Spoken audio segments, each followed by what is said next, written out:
You know, it's been a while since I've been back in the shop, and here I am, rocking out. So I've milled up a whole heap of wood, and I'm back. Build-wise, I'm going to kind of take you through how I'm doing it. Parts that we're going to be using. We've got ply for the body, 3mm ply for the top and the bottoms, which is going to be reinforced.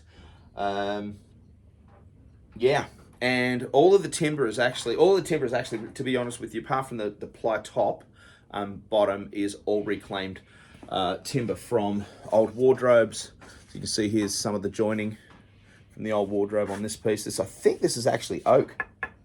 It's quite nice actually. It's kind of a. I'm going to ebonize this. I'm going to ebonize the neck and the body.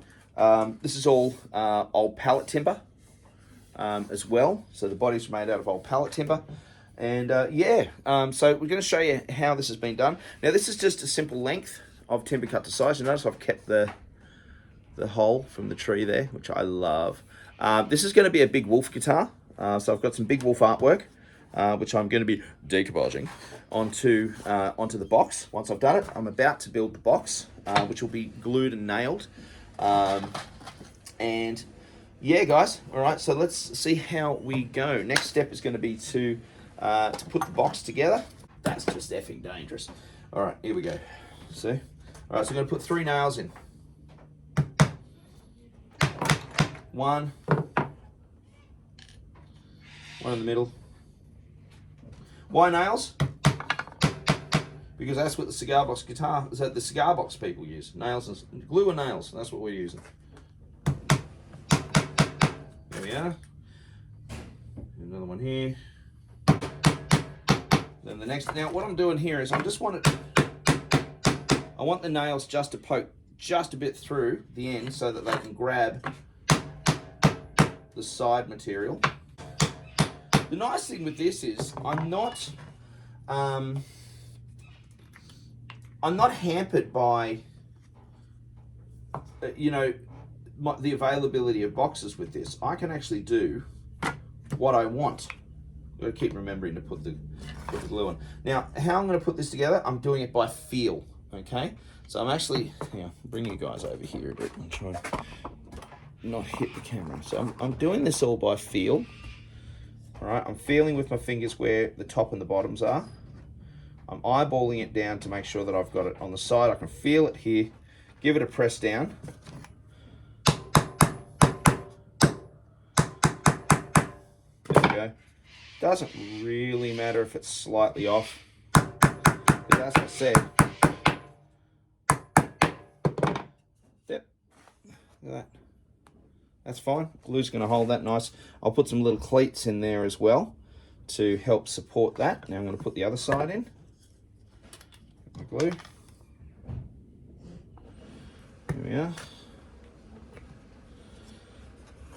I'm going to press that down again. I'm feeling with my thumb where things are, feeling with my fingers where things are. I'm letting the fact, and I'm pushing it down, and I'm letting the fact that I've got that overhang of the nails bent down a little bit. Doesn't matter. That's it there, that's it there. Here.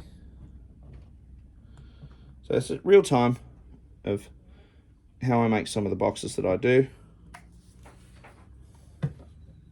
All right, and again, I'm just feeling it. This is just feeling the edges, feeling how far over am I. I can feel it's good. Press it down. So just let the nail bite in.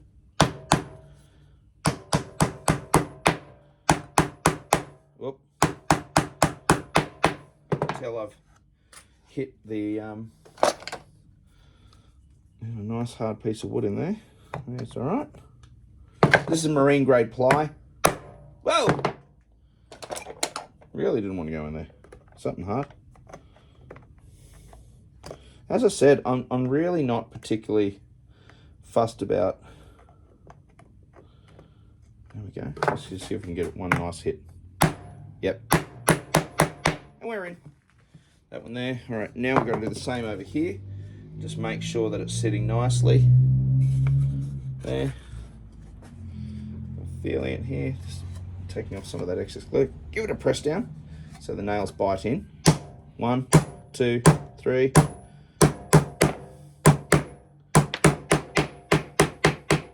So if you don't have access, especially in Europe, I know in Australia it's really difficult, but in Europe it's quite difficult too, from what I've heard, for people in Europe to actually get cigar boxes. Now, I just eyeball it. It actually looks it's actually really square. I've cut them to size. I know that they're absolutely the right length. Now I've got some shorter nails here, and these nails now are going to be used to put the bottom on. And so what we're going to do now is cut some plywood to size. All right, here we go. Now we're going to glue on. So just put a run of glue along the edge. These boxes come out remarkably strong. All right, here we go. And I'm going to use this side. There we go. All right, press that down.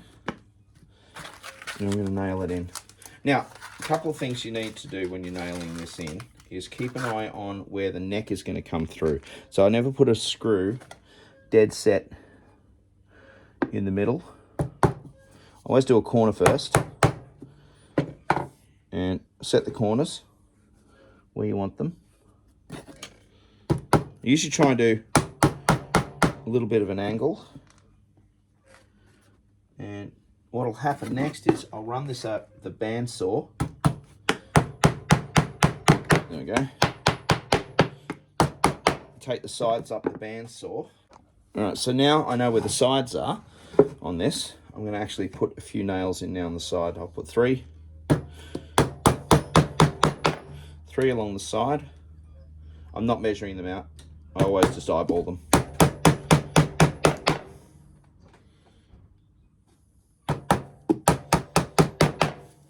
Flip it around. We'll do this side as well. And then I will actually put it back on the bandsaw actually, because this side's a little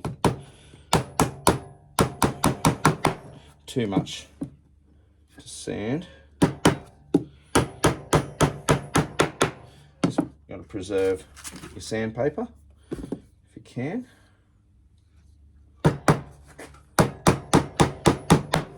So the whole idea of this video is basically to show you, you don't need cigar boxes.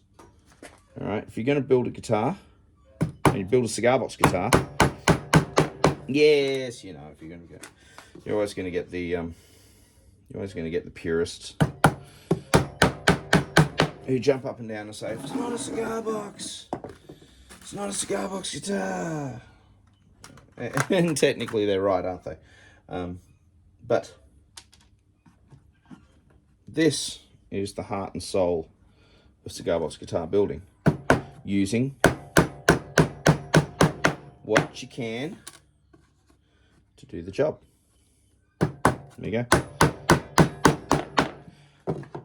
Automatically, you can see, look at this, we're starting to get our box. That's going to be our lid, which we're going to, and then you pick and choose. You say, okay, well, I like this. I actually use this side. Yes, I'm going to put a stencil over the top of this. So this will actually have a stencil. Sometimes with ply, you can see little runs of green as well, just from the manufacturing process. That's nice. I'll probably use this side here. And I'll show you what I do here. So what I do with this side, I am going to run this up before, so you can see there's a lip overhanging here. I'm going to use my bandsaw blade to get rid of that, because there's no sense wasting my sandpaper on the belt sander. So I'll run that up, and then I'll show you what I do with this one. All right, so there we go. That's the bottom of the cigar box all put together, all looking really good. Nice and neat. So find a corner that I like, and we're just going to screw that in there. There you go, one. I'll just do a second hole. It really doesn't matter.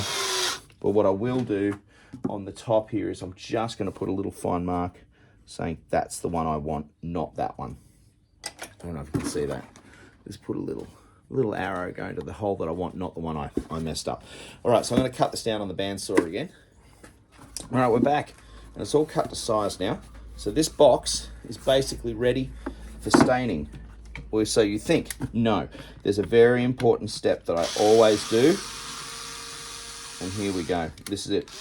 And it's got to do with the base of the instrument, not the sound. It's the bottom of the instrument. Now, when you use a 3mm ply, and this happens with cigar boxes as well. Now, this cigar box is a little bit bigger than your typical Romeo, your Juliet. Okay, so it's a little bit larger. Now, with that in mind, we're using a nice 3mm ply. Okay, good quality 3mm ply on the bottom. But there's something that happens when you're playing. You can end up with a little bit of warbling kind of happening if you don't reinforce the box. So I'm going to reinforce my box. Here we go. Just cutting that down to size. And what I do is I get a couple of these strips of leftover. I'm just going to trim that. All right, get a couple of these bits of leftover, and you'll note it's basically what I'm doing is bracing the bottom of the box so that we don't end up with this funny kind of wobble. Like when you're playing, if you put pressure on the back of the box, it'll actually change the pitch of the notes that you're strumming. It'll be like a kind of like a wobble board, you know, and you really don't want that. Okay, so I do an H. I do what I call an H brace. So all my guitars get an H brace, the ones that I make. And they all sit in there. I get my glue. And here we go. And put some glue on there. I get an H brace here. Now later, when it comes to putting the top on, there'll also be a top brace that I do. All right, there we go. Put a little bit of glue there. Glue here on the side. There we are. And press it down. There we go.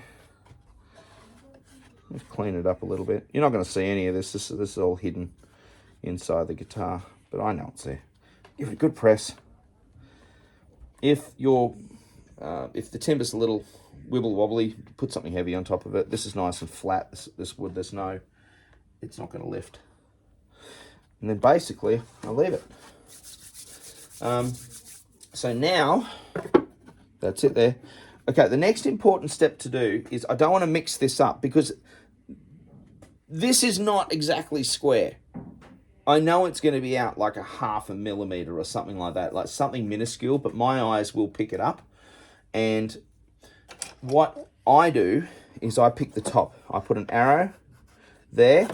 I put an arrow here. Now this tells me, and I give it a number, and I might give it a number. So I'm actually going to call this number 1 because this is the first one back for a little while doing this. So I'm going to call it number 1. So this way, if I make 3 or 4 boxes, I know that this lid lives with this box. Okay, and I know that this lid and this arrow, they match up and they sit like that. Now I'm going to take the screws out now because I won't need those in there now until later when I put the guitar back together. Put those back in my little screw box up the top up there. I won't need my hammer anymore. I don't need the nails. I can put the nails away. That's the box made. This is the neck. I'm checking now. This spot on the neck here, on the neck tenon here, is going to butt up against the back here when this comes through. So I'm going to do this, and I'm checking. Come over here and have a little look at what I'm doing there. I'll do it this way so I can see. I'm just checking. I'm butting that up against here, lying it down, and then what I'm going to do is I'm going to get my pen. I'm probably reaching across your vision now. I'm going to get my pencil. That's a terrible pencil. And why are none of my pencils sharp? And I'm just putting a mark on the neck where the fretboard's going to touch the body. There it is there. So I've just put a mark on the neck now. So I'm about to cut a fretboard to length and glue the fretboard on. So while this is drying and I'm going to stain it, I'm going to have the fretboard, I'm going to cut the fretboard to length now. I'm going to put it on. It'll overhang slightly. And as I said, this is the fretboard that I'm going to use. This is the fretboard material. Yes, it will be a fretted instrument. All right, here we go. Let's glue and screw. All right, so the fretboard's glued down where I want it to be. I'm now just going to clamp it on. There we go. Now, just remembering, all this timber that I'm using is all reclaimed. There we go. And pop this one on. Usually 5 or 6 clamps I find is enough. Don't put them on mega tight. They don't have to be really, really, really super tight. They've just got to hold it on. Let the glue do the job. All right, so just gonna put that on there and put that on, glue it there, and glue this one. I just want to center it a little bit. There. Not too tight, not too tight, not too tight, not too tight. All right, we're going to pop this over here. Pop it. There we go. Usually just use the lid. This was a chocolate brown, but it's gone a bit funny. So it's actually almost a black now, which I quite like. There you go. Just giving that a once over. And again, I'm really not too precious with it. You can see what I'm doing here. Not being precious at all. And look at that.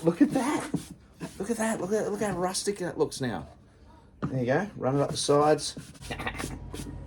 But it does work. It looks really cool. And then the top. Now, the first thing I do with the tops is I run the stain along the side. Don't forget to do that because if you don't stain the top of these, it really does look like you've missed it because it'll be like a white band around the edge of like a darkened timber. Now, a couple of things you can do now. At this point, you can decide, okay, well, I'm going to put sound holes in. I'm going to put F holes in. I'm going to do my own, groovy C-shaped F holes or something, or if I'm, B for birdwood, or, if I was going to do, for barrel dog band, for example, I'm going to be doing some dog bone shaped sound holes, that kind of thing. But, oh no, chef. Uh-oh, fuck that up. Excuse my French. Okay, this is a real life show. Someone said to me during the podcast, I love it when you guys swear on the podcast, because I don't think this is a show for kids. I promise you I do try not to. There we go. Hey, look. Done. All right, so that's the artwork that I've put onto the guitar. And this basically is what the guitar's going to look like now. There. All right. Got a hand planer. Run the hand planer up. Let's feel it. It still needs more here. There you go. Yep. Perfect. Flip it. I'm going to flip it the other way now because that was good. I'm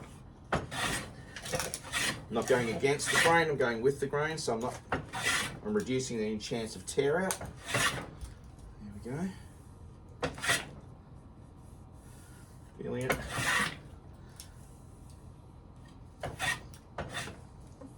Beautiful. All right, that's it. Easy as that. All right, so Prince and I now, we are here, and we're going to be doing some fretwork now. All right, on this ruler, I have my template. We're doing a 24 inch fretboard. That's a really nice pull saw. It's a Shinto pull saw.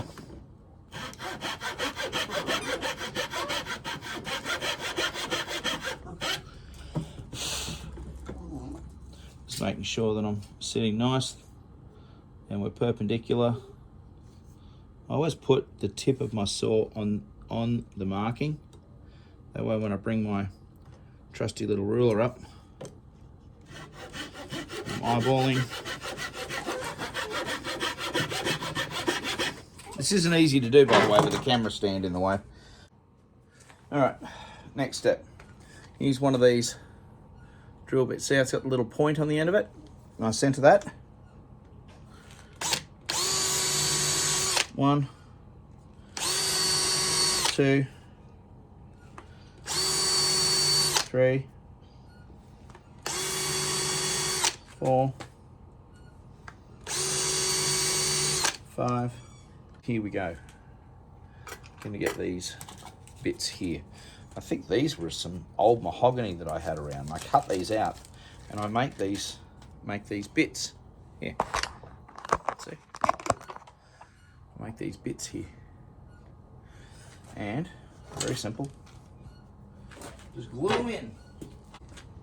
Now, one of the good things about doing this offset as well is that you basically, it really saves a lot of time and measurement and headache, because if you do it if you do it offset, you don't have to find dead center. We're just going to hammer these suckers in. Everything. All right, here we go. 1, 2, 3, 4. So give me a hammer in. That's it. Done. Done. Get the glue off. All right. I get a little bit more of this t-shirt. Cut some of this off this t-shirt here. Put some water on it. Again, the more you clean off with water now, the more your oil's gonna stick to the wood and cover the wood. There you go. What the hell? And all the drill bits fell out. 3.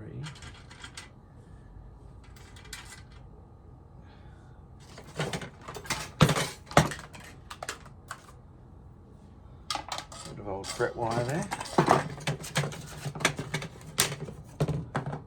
There's one.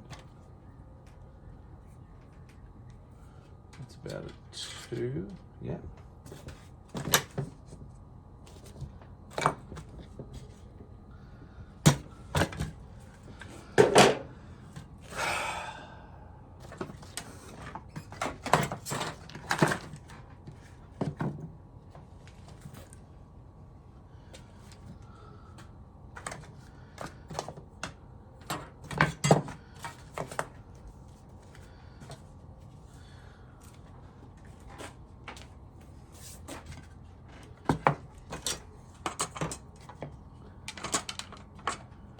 So,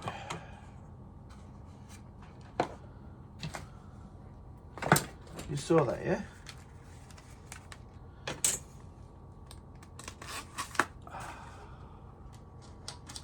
Sometimes it is good just to pack up for the day and say, yeah, I'm done. Problem is, right, I'm very tired, but what else works well? Rivets, the metal from rivets on dark timber actually looks really ace. I've done that on jig joint rockers that I do a couple of times, and that actually looks really ace. Right, here we are after a bit of a break, ready to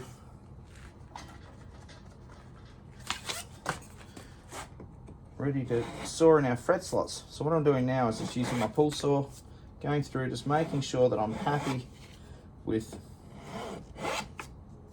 the fret depth, so I don't end up with any frets that aren't seated properly.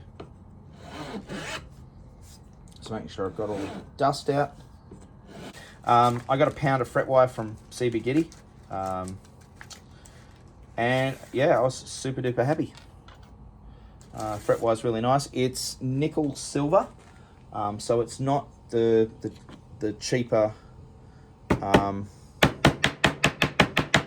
It's not the cheaper Cupra nickel stuff, which is I believe a copper nickel. This is actually a silver level crown. You just don't. If they're already straight, why flatten them again? That's what I do. Is I'll go up and down the neck once the guitar's built. I'm just going back and forwards, and letting the weight of the hammer do the work. I'm not actually hitting it. I'm just letting it.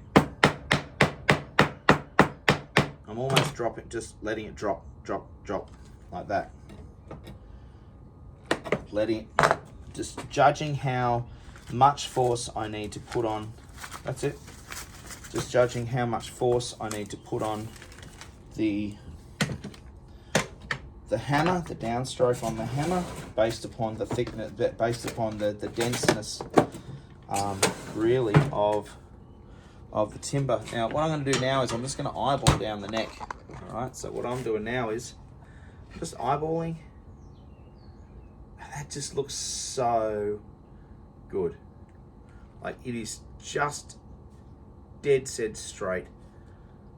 It is so straight. It is so lovely. It's really great. This little file has got a rounded side and it's got a square side. Personally, I like using the square side carefully, and I curve.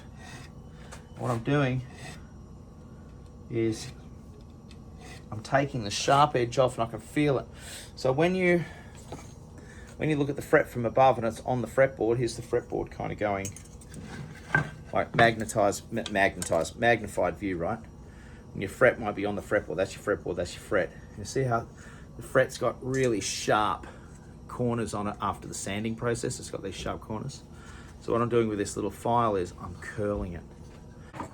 Please invest in a little file like this. Now, if you don't have access or can't afford it, you can buy these little things from your local hardware store or $2 store. They're little triangular files. All I did, this is a sharp, edgy little bit here, but just in case I need it. But here on the sides, there's two of these sides I've actually sanded smooth. So what I can do with these is I don't need the fancy one if I don't want to, and I can hear it. And I'm just going around, curving it. All right, here we go, my favorite part of the whole process on these necks. Oil. I like using a nice linseed oil on my necks. And as I said, I'm actually not going to, I was thinking about ebonizing this, but I'm not actually going to. No, I'm not going to. And the reason for that, I think it's got these really nice striations on them, on the fretboard. Look at that. It's so cool. It's really delicate. And this fretboard and the fret dots are going to come up a freaking treat. Look at that. Look at that's coming up. And, you know, it's nice. This fretboard's really delicate. It's got some really lovely, delicate grain. It's a nice little whirl there on the top. I don't know if you can see that. See that? Look at that. But look at it. It's golden. It's got this golden hue. And I'll just go in the back there. We'll do on the back. Now, I haven't actually put in the string ferrules here. I'm still figuring out how I might actually earth this one, because I'm doing a traditional bridge with it. I'm not going to do one of those little electric guitar bridges. This one's going to be a traditional timber bridge. But to do that means I've got to be a little bit fanciful with the earthing. All right, so there we go. Back up and down. Just make sure it's all nice and oiled. There we go. Perfect. Ah, look at those little dot markers on the side of the neck. Dot markers there. That's gonna be hot, man. Woo woo! How good's that? How good is that? All right, now I'm gonna actually hang this. Hang it up there. Just got some little nails, some screws up there. There you go. That'll just stay there overnight. She'll dry nicely. Now the box. All right, I've got to wash that. It has to get washed thoroughly in water, that rag, otherwise it can instantaneously combust. All right, next I use a water-based, which I'm running out of, but I do use a water-based clear. All right, there's not much left in there, but the thing that I really like about this old stuff is that it's got bits in it. It's not completely clean, and I am just literally slapping it on. All right, now the one thing I don't want to do, however, is go over the artwork too much, because it'll start to run, and I don't want it to run. Cool. Just use a normal, nice amount of clear, and I'll only give it one coat. I literally will only give it one coat. That's it there, and then we'll run it up the side. Why do I only give it one coat? Well, because I've used a floor sealer anyway, which is water-based, and then I want to use this water-based sealer, and just to kind of protect it from the elements. And look at that. And it just adds a little luster to the box. Yes, I know. I said I don't want luster. I want it to look all rustic, but I do like a little luster on it. And what I'll probably end up doing, to be, TBH, is, there we go. Look at that. Slap that on, up and down, up and down. Bring a little bit of luster to it. It'll protect it just that little bit more. Nothing fancy. Just make sure that there's no drips that are gonna gather. And make sure I've got the edge. All right, and quite literally now, what will happen is that tomorrow, this guitar will quite literally be ready for final